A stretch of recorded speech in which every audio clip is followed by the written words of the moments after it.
Have you had your leadership bell rung recently? Summits are supposed to ring leaders' bells. This world has forces that will try to crush you, but even worse than that, they will try to lull and seduce you into mediocrity. Somewhere between our first breath and our last breath, the extraordinary nature that God placed in us is beat out of us, broken out of us, lost to us. And the church needs to be the nurturer of the human spirit. You know, in silence, you leave many and be with the one. Following a talk on humility, which I loved, I don't want you to think that it's like, I am the most vulnerable, humble guy in the world. Even if I am. Even if I am. If you want to see the land filled with water, dig some ditches.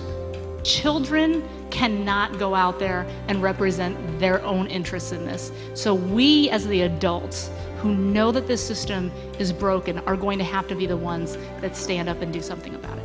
Wherever you are, God has called you to be a steward over a vision.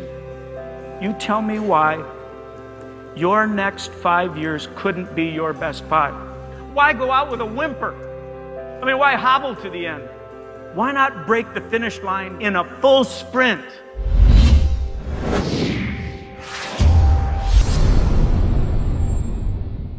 We're so glad that you carved out some time to be with us today. I think you'll be glad that you joined us. Bill and I want to take just a few minutes, tell you about the Global Leadership Summit and this incredible group of leaders and experts that have agreed to join us this year.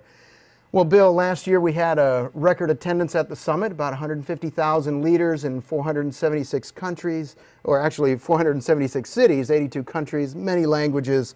Why do you care so much about the summit every year? Leadership matters in every organization, business, military, athletics, church, NGOs. You know, as a leader gets better, everything gets better. I like to say when a leader gets better, everyone wins. Yeah. The team wins, the constituents win, the culture wins. And why should any of the leaders that are tuning in pay attention to the summit? Leaders know they need an annual injection of vision, encouragement, skill development. They know that deep down. They mean well most of the time. But again, the pressures of leadership are relentless.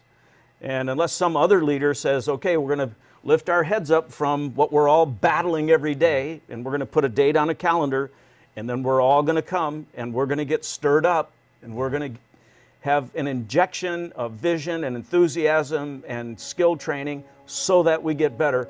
If you kind of take that approach, it works pretty well. I'd like to take this opportunity to invite you personally to be a part of the Leadership Summit. It will be a life-changing, life-transforming experience for you. It will be one of those events that you'll look back onto you many years down the road and say, you know, I made a major change in my life that has made me a better person, a more effective leader. The summit is powerful. It challenges you, it motivates you, and it inspires leaders throughout our community to act as one for the good of all. As you know, it's no secret that I think, and I've said this publicly many times, that I think the summit is the best leadership program out there. I've been to it a number of times. It was worth me spending the time and the money to go to Chicago to see it live, just to experience that and see how it was different.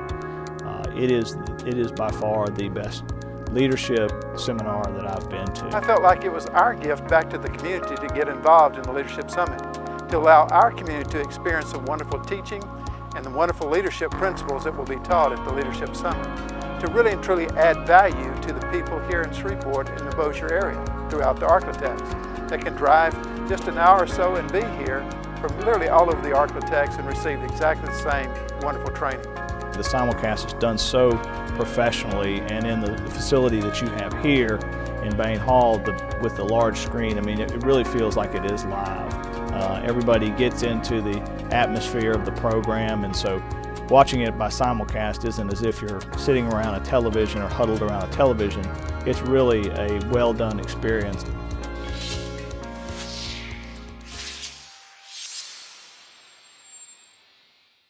What has always amazed me about the Leadership Summit is the unbelievable lineup of outstanding speakers and leaders. One of my favorite speakers is always Bill Hybels. In fact, he has been, for me, one of the most influential speakers of the summit. He is the founder of Willow Creek Community Church, but truly Bill could be the CEO of any Fortune 500 company. People like Condoleezza Rice, who was such an important figure just a few years ago in national politics as the Secretary of State.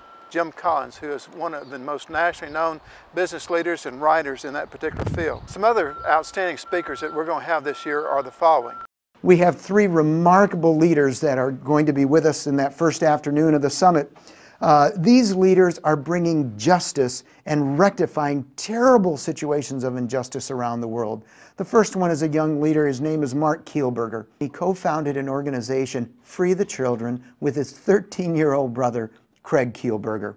Cheryl Wudun is the president of two global investment firms that are specializing in investing in organizations that are run by women. We have Pranitha Timothy coming. And many of us are very familiar with the organization International Justice Mission, one of the largest organizations that are rectifying some terrible situations around the world. We have John Ortberg. Over the last 9 years, he's been the senior pastor of Menlo Park Presbyterian Church. We're going to hear from Patrick Lencioni. He's going to help us with some real practical and tangible ways that we can improve the health in our organizations and create the kind of culture that we all want to come to work in and be a part of. Then we have longtime friend of the summit, Craig Gershell. Craig is the senior and founding pastor of church.The in Oklahoma City, one of the most innovative churches in the world. Another business expert, William Uri, is going to join us. He's helped corporate mergers come together. He's helped stop civil wars in Indonesia, in Venezuela.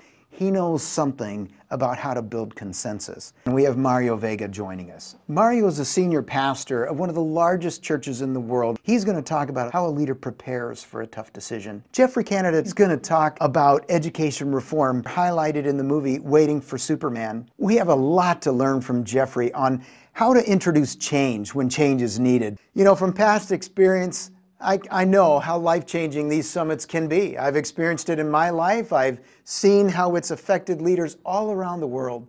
When a leader changes, they change everything they influence.